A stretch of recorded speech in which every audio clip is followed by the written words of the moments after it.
నమస్కారం అండి. నా పేరు doctor Sunil Reddy, consultant neuro psychiatrist and sexologist at treatment range hospital KBHP Hyderabad.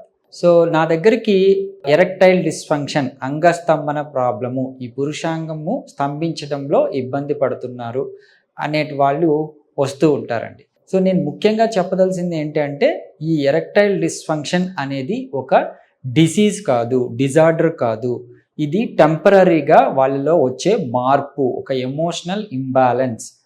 So దీనికి ట్రీట్మెంట్ అంటే టెంపరీగా ఆ రోజుకి ఆ రోజు సెక్స్ చేయాలి, ఆ రోజుకి ఆ రోజు అంగం గట్టిగా ఉంటే చాలు, సెక్స్కి ఉపయోగపడితే చాలు అనుకోవడం తప్పు.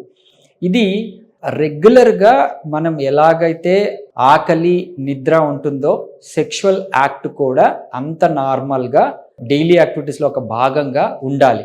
అంతేగాని దానికి కష్టపడటం కానీ, అంగం స్తంభించడంలో ఇబ్బంది పడితే కానీ దాన్ని ఎరెక్టైల్ డిస్ఫంక్షన్ అంటారు.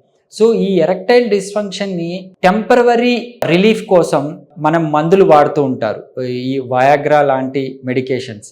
అంటే వయాగ్రాస్ ఏంటి అంటే లైక్ సిల్డినాఫిల్ కానీ, టెడలాఫిల్ కానీ, అసినాఫిల్ కానీ, వర్డినాఫిల్ కానీ, ఇవి రకరకాల మెడికేషన్స్ ఉంటాయి. ఇవన్నీ కూడా ఏం చేస్తాయంటే అంగంలోని రక్త నాళాలను వ్యాకోచింపచేసి అంగం పెద్దదయ్యేటట్టు చేస్తాయి, అంతేగాని స్టిఫ్గా గట్టిగా ఉండేటట్లు చెయ్యవు. సో అందుకే ఇవి టెంపరరీ మెడికేషన్స్. ఈ టెంపరరీ మెడికేషన్స్ మనం జీవితాంతం వాడడం చాలా ఇబ్బందికరం. వీటితో సైడ్ ఎఫెక్ట్స్ కావచ్చు, ఇవి కూడా మేము యూజ్ చేయాల్సి వస్తుంది. బట్ ఎవరికి అవసరమైతే ఎలా వాడాలి అనేది ప్రోటోకాల్ ప్రకారము వెళ్ళాల్సి వస్తుంది, అంతేగాని ప్రతి ఒక్కళ్ళు దీన్ని వాడాల్సిన అవసరం ఉండదు. ఈ టెక్నిక్, ఈ థెరపీ ఇవ్వడం ద్వారా వాళ్ళకి ఎరెక్టైల్ డిస్ఫంక్షన్ అనేది, ఆ టెంపరీగా వచ్చిన ఎరెక్టైల్ డిస్ఫంక్షన్ అనేది మనం పర్మనెంట్గా దూరం చేయొచ్చు. సో దీన్ని యూస్ చేసుకోగలరు. Thank you.